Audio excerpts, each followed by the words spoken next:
So, Kate, who are we canceling today? I thought it's high time that we cancel the old Democratic Party way. Does that mean that Democrats might start winning? Well, I wouldn't go that far, but maybe it's time for a change. Maybe they'll stop losing. Perhaps. Hey everyone, I'm Caitlin Burns.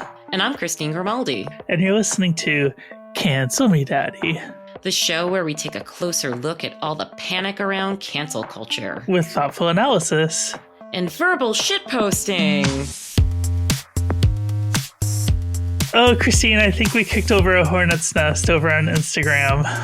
We did. I think we managed to piss off every single Catholic on that platform. What do you think? I wonder how we came up in the algorithm for the Catholics. Well, yeah, I was wondering about this too. Was it the cosplaying? Well, we haven't posted on Instagram a lot before, but since our Pope cosplay episode, we have been posting Instagram Reels almost every day, along with TikTok and YouTube Shorts and Blue Sky posts and all of that. We're really trying to ramp up our social media game. And out of all those platforms, good Lord, did we get a nasty response on Instagram. Yeah, I mean, everything from thinly veiled death threats to the, are you even Catholic? Or were you just raised Catholic? Well, first of all, it was the Catholic childhood trauma episode. Yeah, no, we're like potato and spaghetti Catholics over here, please. Yeah, but yes, I did go to Mass every week. Yes, I sang at Mass every week. Yeah, those comments were wild.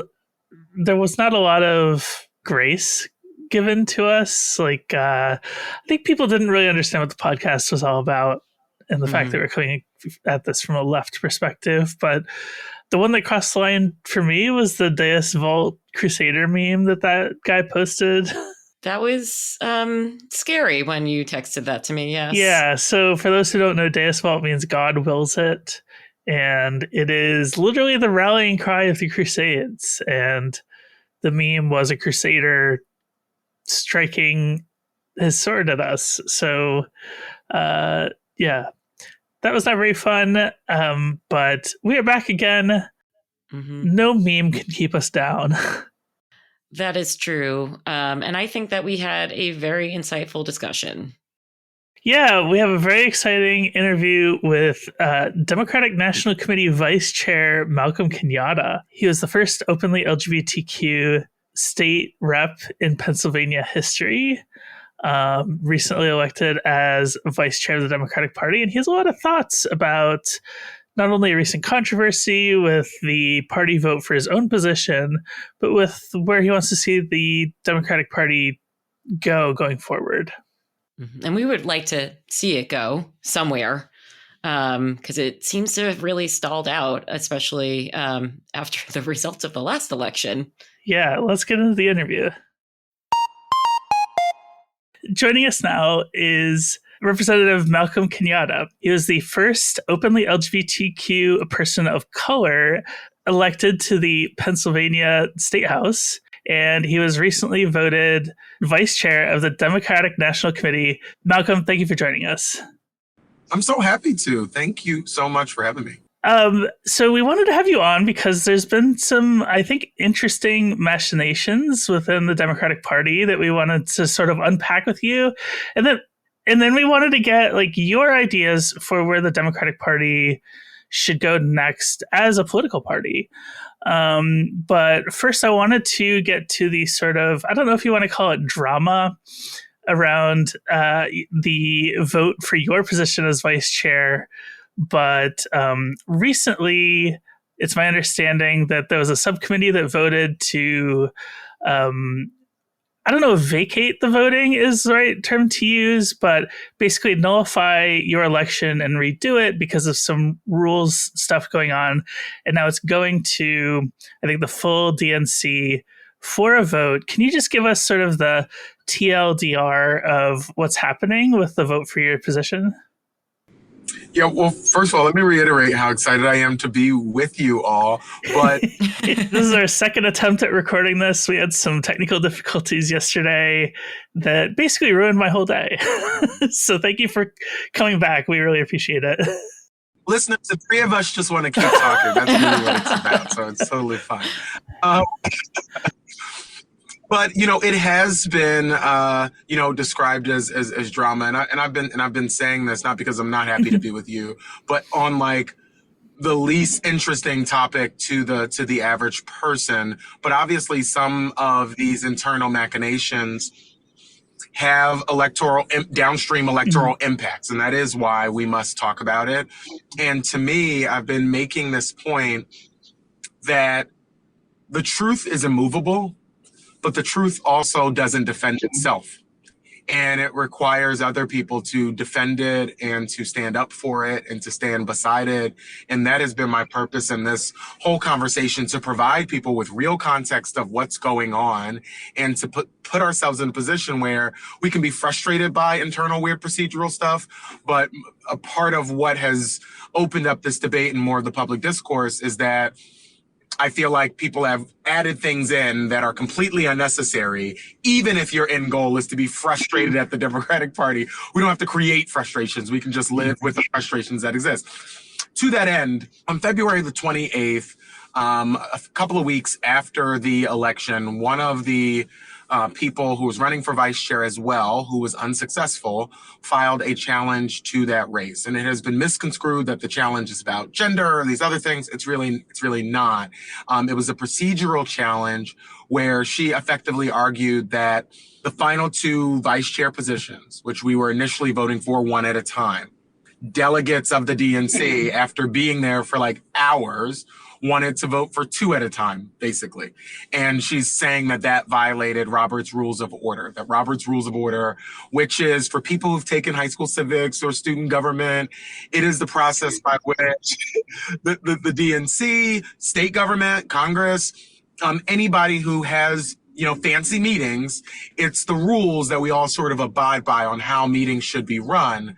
However, the contention here, and the argument of my lawyers and others, is that even within that Robert's Rules framework, the group that you're in, the group of people who's in the meeting, can always decide to override those rules to do what they want to do, which makes the meeting move more effectively. And that's what people did.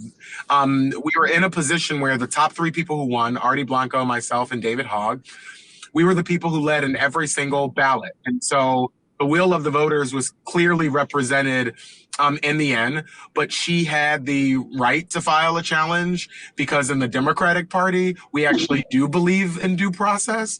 And so we went through that process. Her challenge was successful, and the committee, the Credentials Committee, which oversaw this challenge, or heard this challenge rather, effectively said that we have what they are calling under Robert's Rules of Order, an unfinished election, meaning that they are requiring that we hold the election for the two open positions with the five people who were there already. Now, does this frustrate me? Heck yes. But the issue has been that there have been people who've used this to suggest that this exists as a way to get David Hogg, which is just couldn't be further from the truth. Okay, yeah. So we have David Hogg running around saying, I am supporting primary challenges to already elected Democrats, and this is the DNC trying to force me out of this position that I won. But what you're actually saying is that there was a challenge that was lodged way before all of this to the procedural order, and so Hogg essentially is trying to drum up support and controversy by not being truthful. Is that how I'm interpreting things? I had this, and I'm going to bring it again for folks. Okay. I have this Yes. handy dandy timeline, which is so important. So I mentioned February 28th, the election challenge was filed. There's been a big conversation about whether or not DNC leadership should put our fingers on the scale and try to dictate the outcomes of elections, or whether or not we should stay the hell out of it and let voters choose. The chairman announced that on March the 25th, along with a whole other series of pro-democracy reforms, democratizing the DNC. And so it wasn't until April 16th that David said he wasn't going to abide by that. And David has taken these two events, which occurred months before what he decided to do, and said that these two events are an attempt to respond to this thing. And that's just not how like a calendar works. It's not how reality works.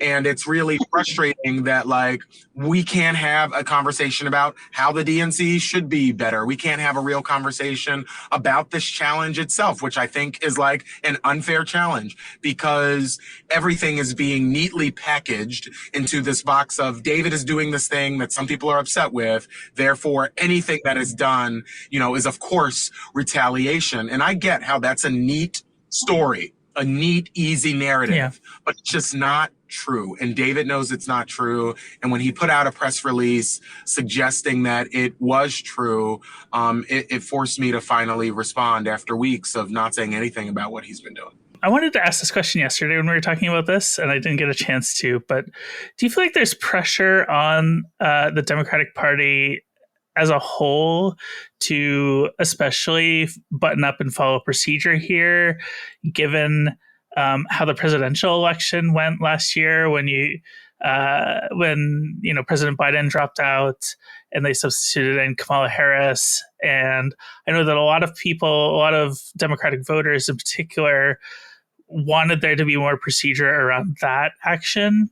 Do you feel like the party's under pressure at all to make sure that they're buttoned up on the rules front here? No, I really don't think that that's it either. I think that this is really connected to, first and foremost, who our new chair is, who most people don't know. But Ken Martin is our new chair. He has been doing, I think, really hard work to reform the party. And for folks who followed what happened in 2016, Ken, who was a former staffer of the, progressive line of the Senate, Paul Wellstone, was the person who helped lead the effort to reform the DNC after there were a lot of questions about impartiality in 2016 around superdelegates and other things. And so for over a decade now, Ken has been talking about big rules changes that should happen at the DNC, including codifying neutrality. He talked about it throughout the many forums that were held for chair that like no person with Netflix insanity like watched, but this is something that I think anybody who looks at our institutions, we understand that there are a lot of questions, not just about the Democratic Party as an institution, but people have a lack of faith in institutions in general. And I think a way you rebuild that faith is to put the power back in the hands of people, to not wag your finger and say, we know better. And right now, there are some people who are more progressively minded who say, well, he seems to be for the people we're for, so we're for him doing this.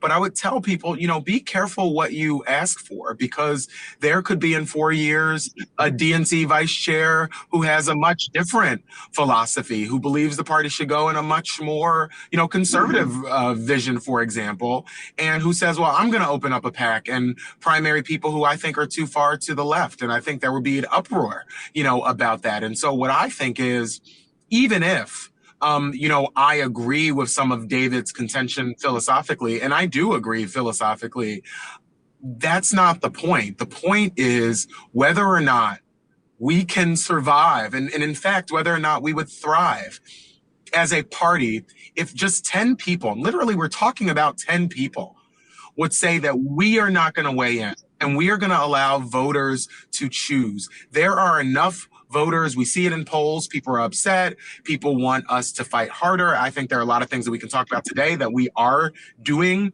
to meet this moment, to reform this party, to be a strong party that can beat back Donald Trump.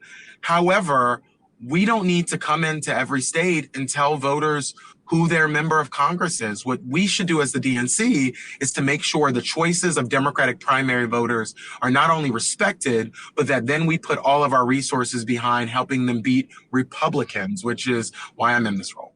I was hoping that you could actually break down like the neutrality pledge for our listeners, and kind of like what you said, the implications of it, if that kind of fell into the hands of a different faction of the Democratic Party. So after 2016, there were a lot of feelings, whether it's people can argue it's real or not. I'm not here to relitigate that argument. I wasn't even in elected office in 2016. Okay.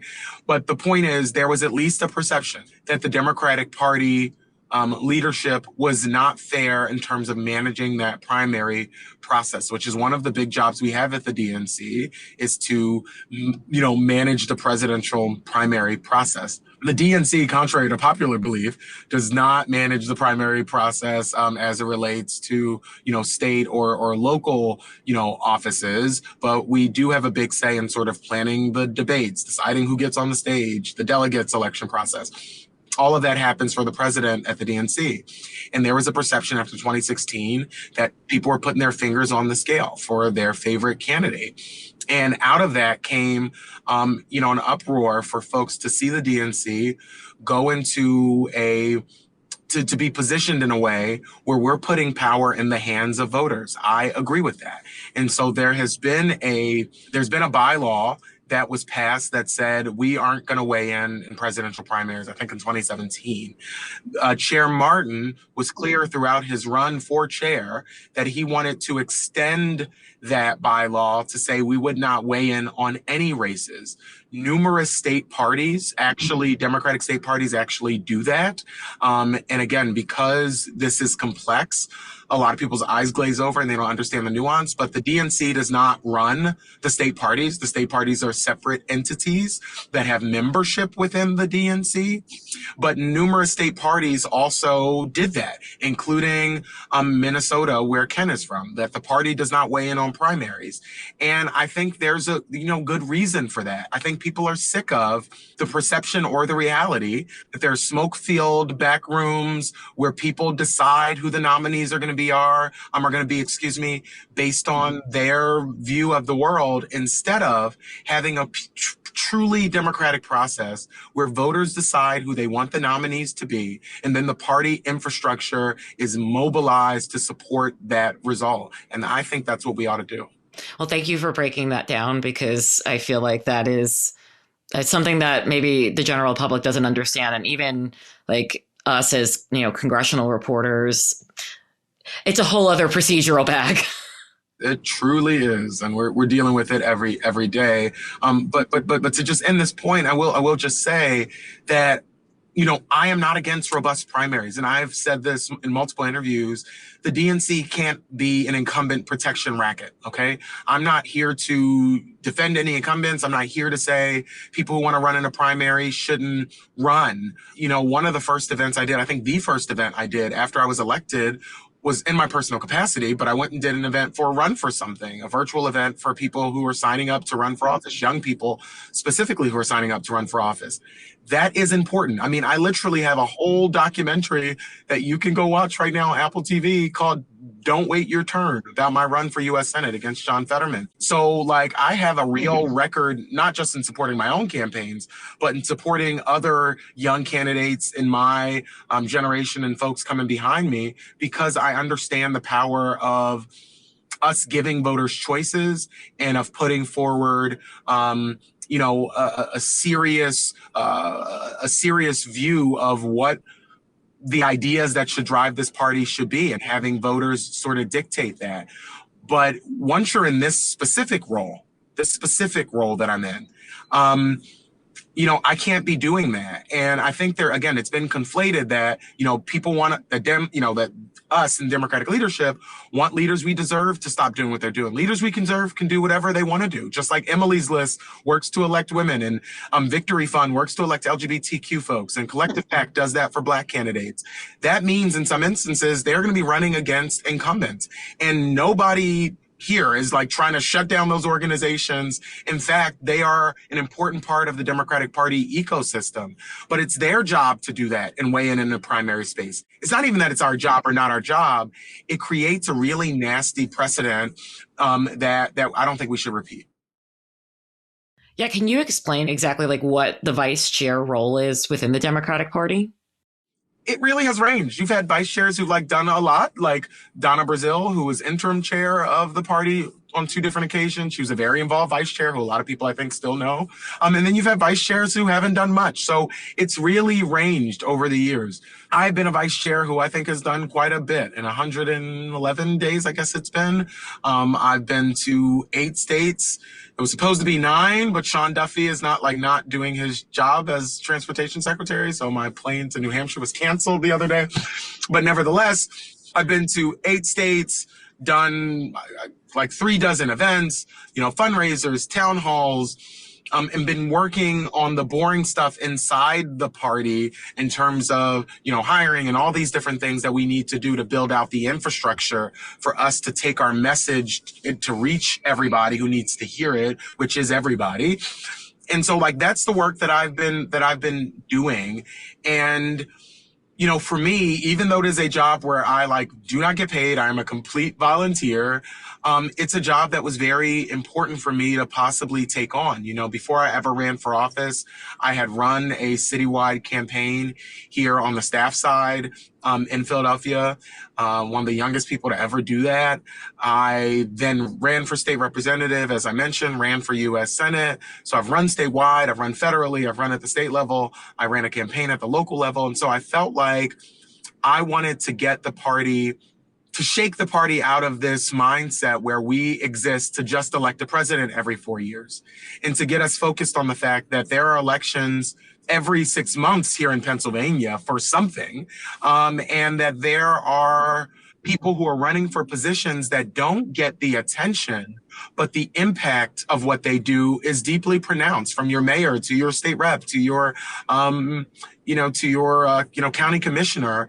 And I wanted a Democratic Party that fights just as hard for county commissioners as we do for members of Congress. And that's the work that I've been trying to do to get us refocused on and looking local first. Well, Malcolm, we have something in common. We also don't get paid for this. So we hope to.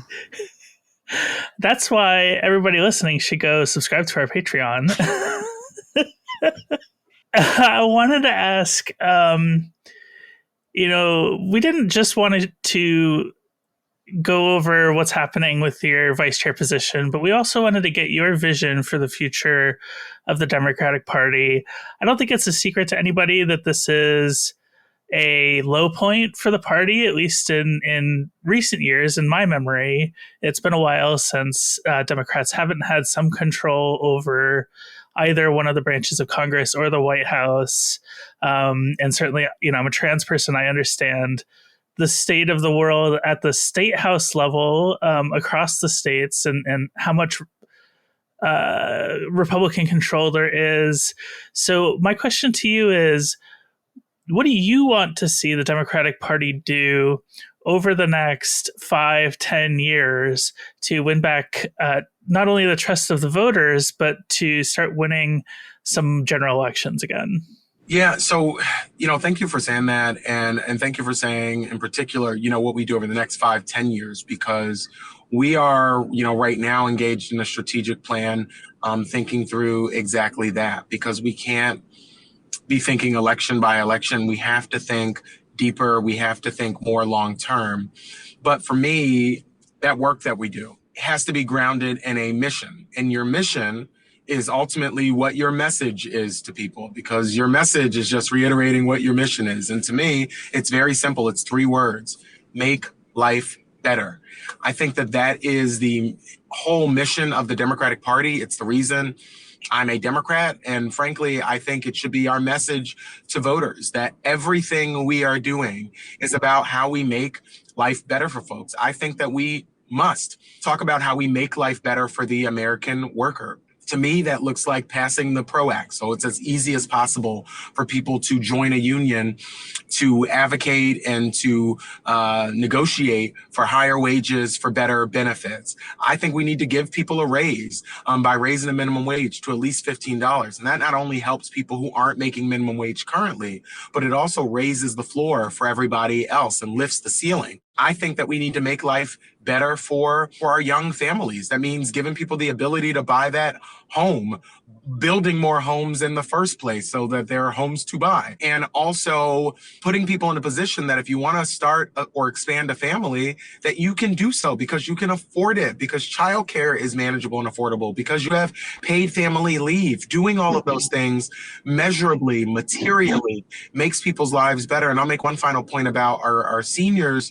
Right now we see the Republican Party who is doing everything they can to try to rip away Medicare and Medicaid, which helps, so many children, millions of people across this country. And by the Congressional Budget Office analysis, it's the nonpartisan folks who review bills, as you all know very well, they're saying at least 14 million people will lose health care under this Republican budget that they're negotiating. And if they have their way with trying to privatize Social Security, you have a lot of seniors, a lot of disabled folks, a lot of young people who are at real risk. And so it doesn't make their life better to rip away these supports that Democrats have worked to build over the modern era. And it's our job to fight back. But we're not just fighting back because we hate Republicans. We're fighting back because the things they're doing would make life worse for people. And our mission, as I said, is to make life better.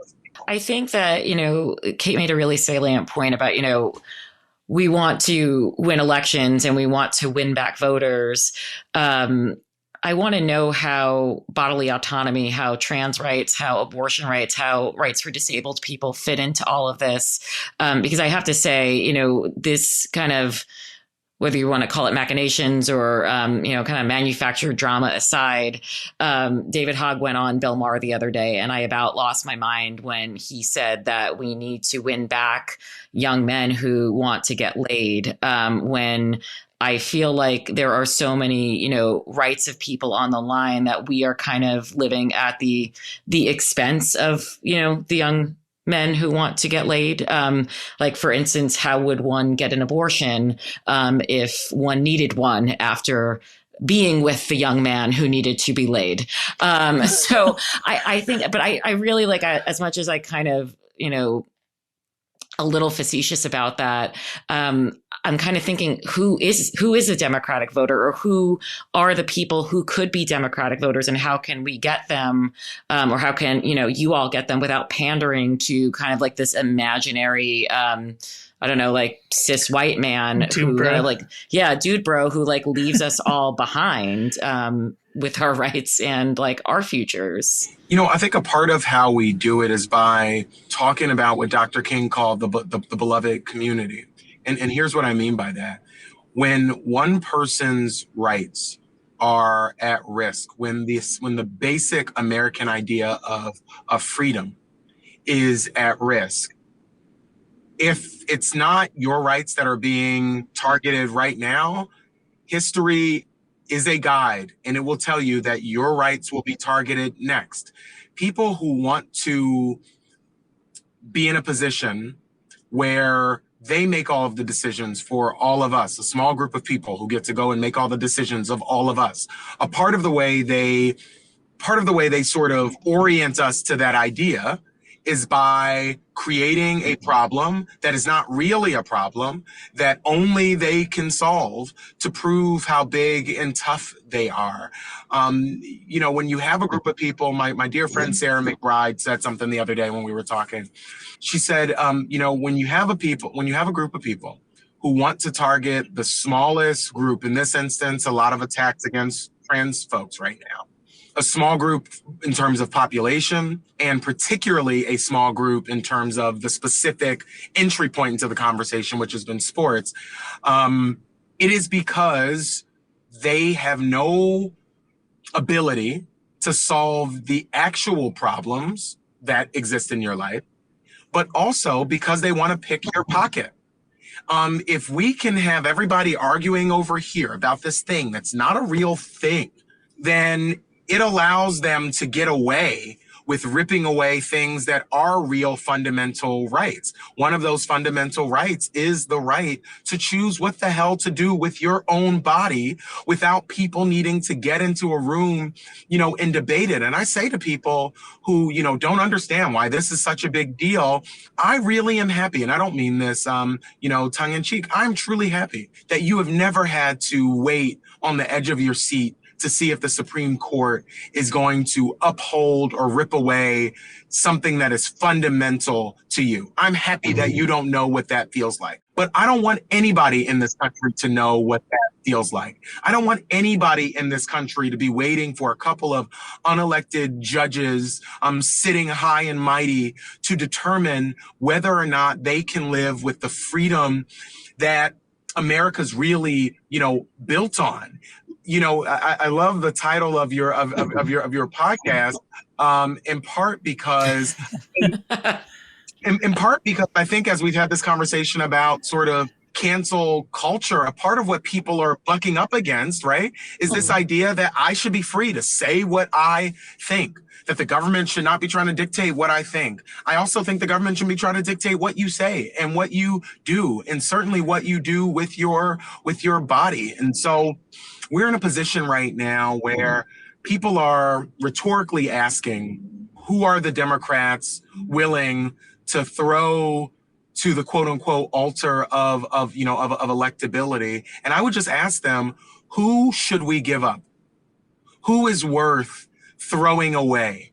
I want this coalition to be a coalition that includes everybody. And I mean that genuinely. And this idea that we can make life better for folks, we can make life better for everybody without making anybody's life worse. This country is big enough to do that. And we have to have leaders that remind us of that, not leaders who look for the easy target in their mind to try to pick on and bully people to build themselves up. I think enough of that bullshit. Do you think that is the attitude that you're seeing both within the DNC and then, among Democrats that you interact with who are running for office, like you said, in Pennsylvania every 6 months? I think the best political ad I've seen so far this year is by the new mayor of Omaha, Nebraska. And if you all don't know, Democrats just flipped the mayoral seat in Omaha, Nebraska in a very big upset. Yeah, sorry for interrupting. I actually wrote about that on my Patreon if our listeners want to read more about that campaign. Really, people really should go read it. And I'm sure you talk about it in the piece. But one of the ads was, and I'm forgetting the name of the current Republican mayor, but the Democrat who won basically put out an ad with her like peeking under a bathroom stall, and it says like, she's worried about bathrooms, I'm worried about fixing potholes. And I love that, and I think it was so effective. And I can tell you that at least for the leadership of the DNC, Ken has been very clear. I've been very clear. Our other folks in our leadership team have been very clear. We're not throwing anybody away. We are a party that's about building the biggest coalition, but that doesn't mean we have to have unanimity of thought. We do have to have unanimity of purpose and being focused on making people's lives better, but we don't have to be the same person. And so to your point, is that what I hear everywhere? No, I hear Democrats who have, complicated thoughts on a variety of different issues, who don't agree with me on every single thing. And it is not my desire that they do. I do hope, though, that there is no disagreement that every single person in this country ought to be treated with dignity, decency, and respect. And we can't just verbalize that, but that has to be effectuated in our policy. Kate, when you, Malcolm, you mentioned Omaha, and then Kate, you chimed in. Yes. Do you want the deepest cut? Yes. From my years of abortion reporting was when Heath Mello, a name I will never forget, ran for the mayor of Omaha, Nebraska, very vocally anti-abortion, and Bernie Sanders supported him because, we needed to have a big tent on abortion, but, nothing else, without this recognition that abortion and bodily autonomy is so integral to economic justice, to the ability to plan your future. So to hear that, that's kind of like gone the other way in Omaha, to hear how profound that ad is just really, it's really encouraging. And I think a sign that, and I would hope that this would be the case from, whether it's Bernie Sanders or anybody from the left, that we're not sacrificing any one thing, like you said, that we are all in this kind of very broad way entitled to all parts of ourselves, being treated with dignity and respect. I was going to say that ad reminded me a lot of Danica Roem's initial run for the Virginia House of Delegates. My transportation and infrastructure queen. Yes. Because I remember I interviewed her 4 or 5 times that cycle. And even after she won office, you could not get her to stop talking about Route 28. I don't even live in her district. I've never lived in her district. I think I've been in her district a handful of times. I know so much about Route 28 just from talking with her, and her opponent tried to attack her on the basis of her identity. And I thought that was such a great example for how Democrats can talk about trans rights, because I think there is a reticence to talk about that. And I appreciate your willingness also, Malcolm, to talk about this, because this podcast was actually founded by, one second, there's a plane going overhead. Wait, Sean Duffy allowed it? Do we still have air traffic controllers? I think it's a military plane because there's a base nearby. Because this podcast was founded by 2 trans people. It was me and my original co-host, Oliver Ash Klein, who ran this podcast for a couple of years together before Oliver left and Christine came on board. And it is an honor to just be invited here. So we have a larger than average trans listenership, I would say, than your average podcast. We might have the transiest audience of any podcast, although I think gender reveal gives us a run for our money. So we do appreciate your willingness to talk about this with us, because I know that not every Democrat wants to be talking about these issues right now. To me, it's not really complex or hard. I mean, at its core, there are people who want us to believe that the way we make life better for them and the way that, we make this country great, is that we have to sacrifice our neighbors, that we have to look at our neighbors with a caustic, suspicious eye. I think that, to me, this is really simple. If government is not making your life better, they ought to leave you the fuck alone. Just leave you the fuck alone. And of course, this isn't an issue that I think will connect with every voter, but I know that trans people appreciate hearing it. But what do you say to those who accuse the Democratic Party of not caring for the average American as much as they maybe should?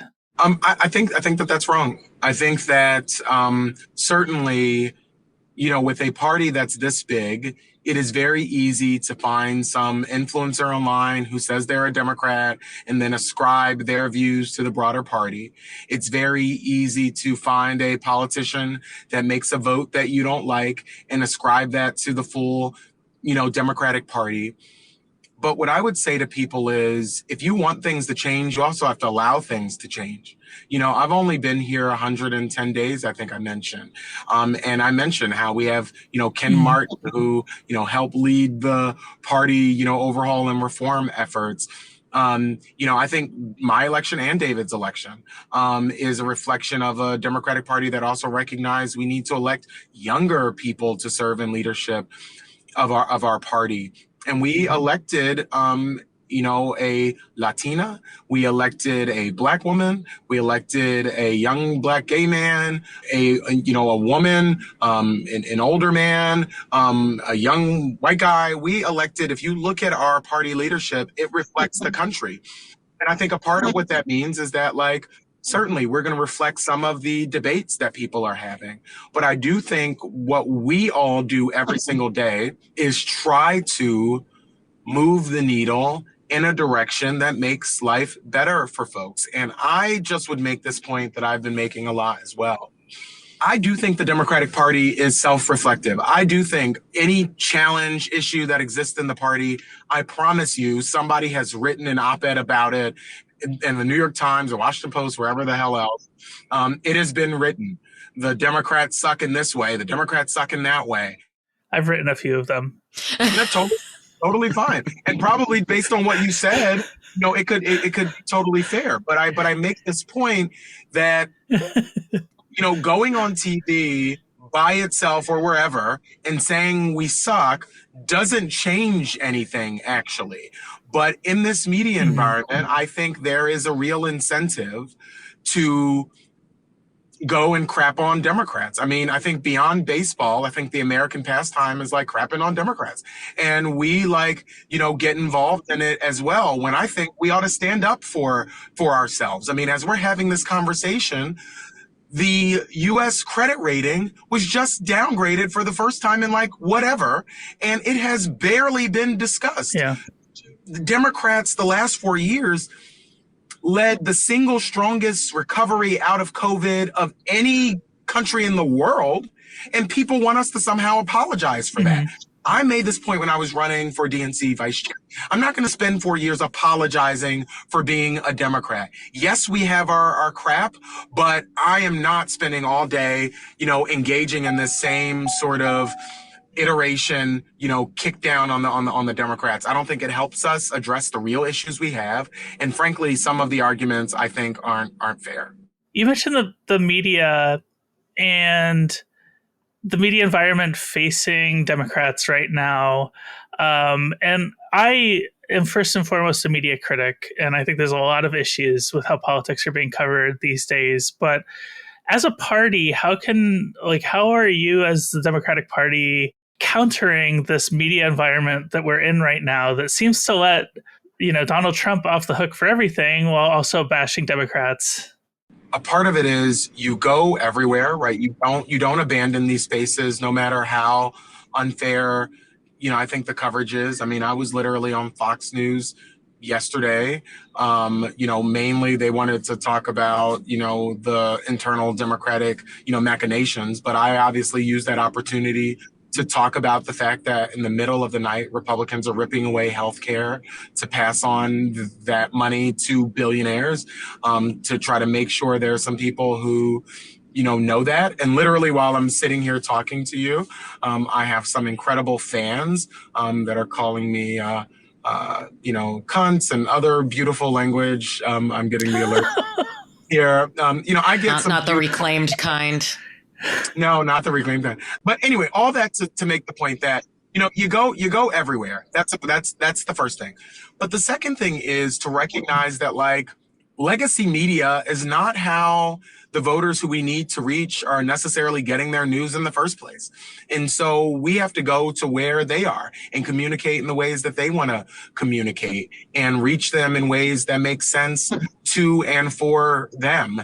And so when I talked about some of the boring things that we're doing on the back end, we are building out the infrastructure and hiring, I think, some top tier talent to help us take our message everywhere. I mean, we are working to ensure that every single day we are arming people with the truth and facts to rebut what Donald Trump is doing. We set up the People's Cabinet to have experts who can respond to the craziness that comes out of this administration with facts. We're doing a daily response now to the press secretary's press briefing. We invested $1 million a month into state parties so that state parties have the resources to do year-round organizing. So when we talk to people, the first conversation we're having is not vote for this candidate, but is to ask them, hey, what can we be doing to make your life better? So that is what I think we need to do as a party. Organize year-round. Take no election for granted. Reach people wherever they are. And yes, engage with the legacy media that I often think is not, fair, but also engage with people directly where they are on the platforms that they enjoy. Malcolm, thank you so much for joining us today. How can our listeners keep up with your work and continue to follow you after this? So you can follow me at Malcolm Kenyatta wherever. 2 L's in Malcolm, by the way, 2 T's in Kenyatta. All right. Thank you very much. Thank you. Thank you. Thanks for having me. Hey, Christine, guess what? What, Kate? We actually have our first sponsor. This is very exciting. Can you believe it? Do you want to know who it is? I would love to. It is Nora Reed Designs. I think this is even more exciting because this is a listener. Yes, a listener and somebody who I go way back with on Twitter, actually. I think we've been mutuals now for almost 10 years. They make amazing jewelry. For those of you on YouTube, we're scrolling through the website now, but you can see it's all colorful glass in friendly and round shapes. And they have an extensive Pride jewelry collection that they sell year round, not just in June. This is especially the time to support small artisan-run businesses. Yes. I think it's just them and their husband. Oh, that's awesome. And like the jewelry is so beautiful. You have to have real skill to make something in a kiln. Yeah, it's handmade fused glass jewelry, which I think is amazing. Mm-hmm. I haven't worn a lot of jewelry since the pandemic, but I think this is maybe my way back in. Scroll back up to that like heart glass. I was like, which one here? Oh, this one? Oh, there you go. Yeah, miscellaneous. Yeah, that's really good. Mm-hmm. I liked the bolo tie that's in trans pride colors. That's beautiful, isn't it? The jewelry comes in a variety of lengths for pendants, so you can get jewelry that fits any body, not just one body, which is really good for me because I'm super tall and all of my necklaces are like chokers. Yeah, that's really important to have like a variety and to accommodate everybody. They also sell game tokens and bookmarks, and everything comes in a beautiful little paper box, so that makes it extremely giftable. And where can we find Nora Reed Designs? Nora.jewelry. Oh, that's a cool website name. I didn't know you could get .jewelry. Yeah, Nora.jewelry is really easy to remember, I think. And once you do that, tell them Cancel Me Daddy sent you, and just check them out. Yeah, check it out at Nora.jewelry. So, Christine, we haven't done this in a while. Are you ready for some out of context cancellations? I've really missed them. Really feel like canceling some shit on this Monday. Oh my God, it's been such an awful day. So let's cancel shit. I don't care what it is as long as we're canceling it, which I guess goes to the whole out of context thing. Okay, this first one is specifically for you, by the way. Yeah, I noticed. We are canceling the New Jersey Turnpike for sending our listener a bill when they haven't driven on the Turnpike in years. I empathize with you. I make no apologies for the New Jersey Turnpike. I can apologize for other things on New Jersey's behalf, but not the Turnpike. We're going to cancel creepy bigots who stare at you when you're shopping. What the fuck? Yeah, that's no fun. Okay, this one's kind of funny given the news that the horrible news that we got earlier this week, but cancel everyone talking about Biden's age 8 months after he lost the election. Now, I will say, we do have to add a little bit of context to this out of context cancellation. This request came in before former President Biden became public with his prostate cancer diagnosis. So I can see a reason now for the media talking about his age and health now compared to when our listeners sent this in. I think it's the rehashing of the election. I mean, this is kind of my conjecture, but I think it's the rehashing of the election that everyone is just so tired of, including you, dear listener. Yeah. And also, like, we're obsessing over Biden's age, but also we have like a senile person in office right now. And we're not getting coverage of that. Senile or megalomaniacal? I don't know what to call Donald Trump. Sociopath? Yeah, that works. I mean, I think you have to be a sociopath to even want to be president. Didn't we talk about this before? Like, there has to be like some level of that. I feel like we haven't talked about it on the show, but it's come up when we're like drinking and hanging out. Yeah, that sounds about right. Moving on, we're going to cancel nor'easters in May. I'd ask where you live, but that would be context. You know what a nor'easter is, right?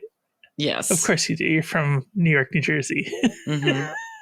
Yeah, don't get a ton of them, though. I think that's more of a It's more of a New England thing. Yeah. Yeah. We definitely had one overnight last night. Thankfully, no snow, but the rain and the wind was pretty nasty. That's wild. We are canceling high stakes testing and state standardized testing. Oh, absolutely. Just the thought of it makes my skin crawl.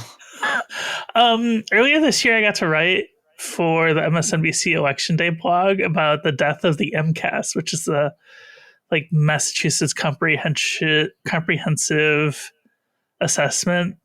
Oh, yeah. Something or other. And they implemented that when I was in high school, and they finally killed it this year. And so that was a special treat to write about that, because my high school was the first one to protest against that. What is it supposed to tell you? It was a graduation requirement. It was making sure that the schools are teaching everything that they needed to. Well, these days the schools are being told not to teach certain things, so I'm glad that they got rid of the that assessment in Massachusetts, and I hope that more assessments will go. This one is so out of context that even I don't know what it is, but we're canceling conflict goblins. Maybe people who like to cause conflict? Perhaps. Perhaps. What a great turn of phrase. It is really good. Yeah. It sounds like something really for Cancel Me Daddy, so thank you for submitting that. And lastly, we're canceling perimenopause. I would concur. I don't know that I have reached it yet, but apparently I'm in this very weird stage of still having reproductive years and perhaps the ability to bear another child. And also you can be in perimenopause at the same time. Oh, no. This sounds like a confluence that is really going to be a bitch of hormones. And not good for the skin or the bod. You say confluence, I say conclave, and all of a sudden I'm back to the horrific trauma of getting harassed on Instagram all week. That did suck. I will say, though, I thought it was a really good conversation. That we had, yes. No, not the guy or whoever said that's why they used to burn him at the stake. So, no, that one not was that. good. Yeah, I liked that one. I saw Instagram took no action on that one. Fantastic. Yeah. Fantastic. Well, we're just going to keep trucking along here at Cancel Me Daddy, straight into perimenopause. If you'd like to submit your own out-of-context cancellation, you can do so on our Discord server, which you can access now at the $3 level on our Patreon. I have reworked our tiers, and we have a new $5 reward, and that is a monthly subscriber only live stream that we're going to be doing. Although I don't know if we're going to be able to do one this month because we both have really busy schedules between recording episodes and some travel that we have upcoming. But we do have some reworked perks on Patreon. It's worth checking out. And also I'd like to say that we've decided that I think all of our episodes or most of our episodes are going to end up on YouTube as well. I've been teaching myself how to edit video. So if you don't like how it's edited, too bad. I'm a beginner. Give me a break. And follow us on Instagram and TikTok if you use those platforms as well. Yeah, we would love more positive comments. And more subscribers. Yep. Cancel Me Daddy is a Flytrap Media production, and today's show is made by me, Caitlin Burns, my incredible co-host, Christine Grimaldi, and our amazing editor, Maria Paleologos. Dee Peterschmidt made our theme song, and Romy Tirico designed our graphics. Ads by Multitude Productions. Our show is made possible by the incredible cancelers supporting our work, especially the member of our Canceler Hall of Fame, with the great power to cancel all of their enemies, Meg. We appreciate your support. Happy canceling!